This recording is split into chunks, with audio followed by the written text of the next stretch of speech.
customers. Now let us discuss what is e-commerce.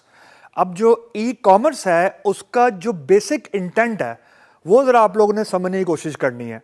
E-commerce से मुराद ये है कि एक कोई मैन्युफैक्चरर है, वो कोई चीज़ परचेज कर रहा है या वो कोई चीज़ प्रोड्यूस कर रहा है, उसको कह लें कि वो उसने कोई प्रोडक्ट बनाया है और वो एक एंटिटी है, और दूसरा एंटिटी है बायर, यानी वो मैं भी हो सकता हूँ, आप भी हो सकते हैं, एनी कस्टमर जो उसकी बनाई हुई प्रोडक्ट को खरीदने में इंटरेस्टेड है।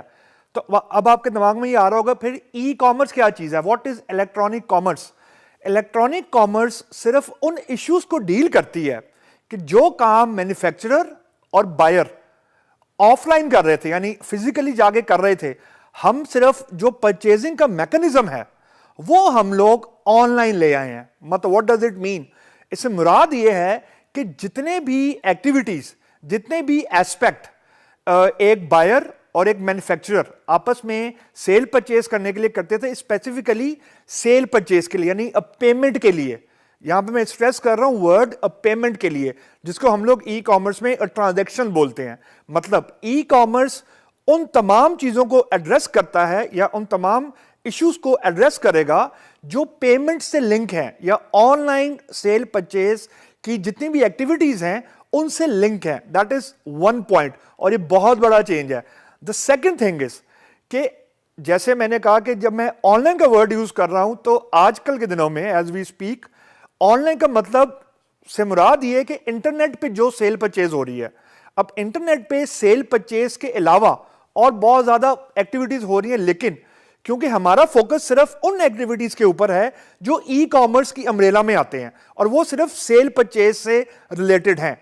अब मैं अगर इसी सेल परचेज को इंटरनेट के ऊपर बाइफरकेट करूं तो एक सेल परचेज वो है जो मैं अपने फॉर एग्जांपल पीसी के ऊपर बैठ के करूंगा, यानी मैं ब्राउजर के ऊपर बैठ के करूंगा। That is one way of doing the sale purchase या ऑनलाइन ट्रांजैक्शन।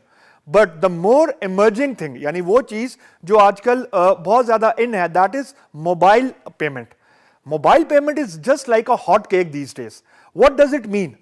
मोबाइल पेमेंट से मुराद ये है कि मुझे अब बड़ा पीसी नहीं चाहिए, even I don't need a laptop, मुझे बड़ा कंप्यूटर भी नहीं चाहिए, I just need a mobile. उसके ऊपर मुझे एक ऐप चाहिए, या अगर ऐप भी नहीं चाहिए तो मुझे जो ब्राउजर है वो चाहिए, and all I need is a good internet connection, 3G हो, 4G हो, कोई भी हो, and I will be able to purchase anything over the internet by using that mobile app. Now this is a very hot topic these days के mobile payments. So उसके अलावा जो businesses हैं, जो मतलब जिन transactions का मैं जिक्र कर रहा हूं, वो business to consumer भी हो सकता है, जो कि बड़ी common चीज है। यानी एक मैन्युफैक्चरर ने एक चीज उसने मैन्युफैक्चर की, rather than वो चीज अपने किसी फिजिकल शॉप पे लेके जाता, उसने वही प्रोडक्ट ऑनलाइन रख दी और मैंने एज अ बायर वो चीज परचेज कर ली और मैंने पेमेंट कर दी। ये एक चीज है जिसको हम लोग बिजनेस टू कंज्यूमर बोलते हैं।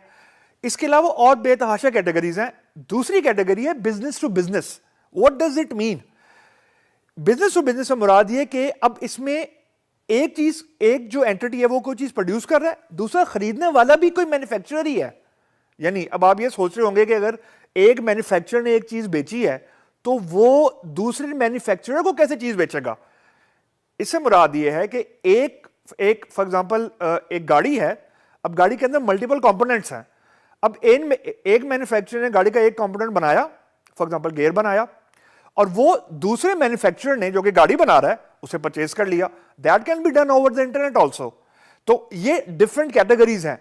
लेकिन जो यहां पे इंटरेस्टिंग बात है, जिसको हम लोग यूएक्स बोलते हैं, यूजर एक्सपीरियंस बोलते हैं, या कस्टमर एक्सपीरियंस बोलते हैं, यानी मी एज अ बायर, यानी अब मैं बिजनेस टू कंज्यूमर की अगर स्पेसिफिकली बात करूं तो मी एज अ बायर, मुझे ये नहीं पता कि बिहाइंड द सीन क्या हो रहा है। What does it mean? कि यूएक्स के हिसाब से, यानी कस्टमर एक्सपीरियंस के हिसाब से, this whole thing is seamless, यानी इट इज मेरे हिसाब से फिजिकल स्टोर मौजूद नहीं है, लेकिन एक्चुअली फिजिकल स्टोर मौजूद है। जैसे अभी आपको यहां पे नजर आ रहा होगा कि जब मैंने कोई चीज परचेज करनी है एज अ ऑनलाइन, तो मैं पहले किसी वेब सर्वर से कनेक्ट करूंगा। वेब सर्वर से मुराद है just like my internet connection. कोई भी ISP का कनेक्शन हो सकता है, 3G का कनेक्शन हो सकता है, 4G का कनेक्शन हो सकता है। यहाँ पे आप देख रहे होंगे मैं अभी लैपटॉप से कनेक्ट हुआ हूँ। You can connect with mobile app, anyone. That's step number 1। Step number 2 ये कि अब मैंने there will be something which will be offered by vendor over the internet, जिसको अभी लेम टर्म में, बिल्कुल बेसिक टर्मिनोलॉजी में मैं ऑर्डर मैनेजर बोल रहा हूं। ऑर्डर मैनेजर आप समझे एक ऐसा बॉक्स है जो वेब सर्वर से आई हुई रिक्वेस्ट को, यानी मैं as a end user internet से कनेक्ट हुआ वेब सर्वर के थ्रू और मैंने अपना ऑर्डर प्लेस किया ऑर्डर मैनेजर को। तो order manager it is just like a box who is responsible for fulfilling my order. अब जो ऑर्डर मैनेजर है उसने सबसे पहला स्टेप ये करना है कि फॉर एग्जांपल मैंने कोई एक प्रोडक्ट का ऑर्डर किया और मैंने कहा फॉर एग्जांपल मुझे 10 मोबाइल ऐप या मुझे 10 फिजिकल मोबाइल खरीदने हैं, तो मैंने 10 मोबाइल की रिक्वेस्ट कर दी ऑर्डर मैनेजर को वाया वेब सर्वर। अब जो ऑर्डर मैनेजर है उसने पहले जाके स्टॉक चेक किया। अब जो स्टॉक डेटाबेस है वो हमें तो लग रहा है कि इंटरनेट के ऊपर मौजूद है, लेकिन एक्चुअली वो फिजिकली जो मोबाइल फोन्स हैं वो कहीं फिजिकल वेयर हाउस में पड़े हुए हैं। Now this is what I was trying to simulate कि हमें ये लग रहा होता है एज अ कंज्यूमर कि मोबाइल ऐप तो इंटरनेट पे ही पड़ी, या जो मोबाइल है वो इंटरनेट पे ही कहीं पड़ा हुआ है। हालांकि ऐसा नहीं है, internet is a virtual thing. तो actually there is a lot of activity going on the ground, just much like a physical store। तो इस केस में जब ऑर्डर मैनेजर सबसे पहले स्टॉक जाके चेक करेगा कि क्या 10 मोबाइल फोन जो मैं परचेज करने जा रहा हूं, या यूं कहे मैंने परचेज करने की रिक्वेस्ट दी है, मौजूद भी हैं कि नहीं। अगर 10 मोबाइल फोन मौजूद हैं तो उसके बाद जो मेरी रिक्वेस्ट है वो ऑर्डर मैनेजर मर्चेंट सिस्टम पे ले जाएगा। मर्चेंट सिस्टम आप यूं समझेंगे, जब फॉर एग्जांपल मैंने कोई चीज खरीद ली और मैं काउंटर पे गया, फॉर एग्जांपल फिजिकल शॉप में मैं कोई चीज खरीदने के बाद मैं काउंटर पे गया, तो काउंटर पे मुझे वो बिल देते हैं कि जी फॉर एग्जांपल अगर आपने 10 मोबाइल फोन खरीद लिए हैं तो उसकी एक्स अमाउंट बनती है। अब क्योंकि मैं फिजिकल स्टोर पे मौजूद नहीं हूं, तो मर्चेंट स्टोर पे जब जाऊंगा तो मेरे सामने कोई पेमेंट का मैकेनिज्म ओपन हो जाएगा, कोई पेमेंट का तरीकेकार ओपन हो जाएगा। इससे मुराद ये है कि मैं कुछ जो भी पेमेंट मैंने करनी है, वाया क्रेडिट कार्ड करनी है, वाया पेपाल करनी है, या जो भी मैकेनिज्म के थ्रू करनी है, उसके जरिए मैं बैंक से कनेक्ट होऊंगा। बैंक के थ्रू मेरी सारी जो डिटेल्स होंगी वो वेरीफाई होंगी।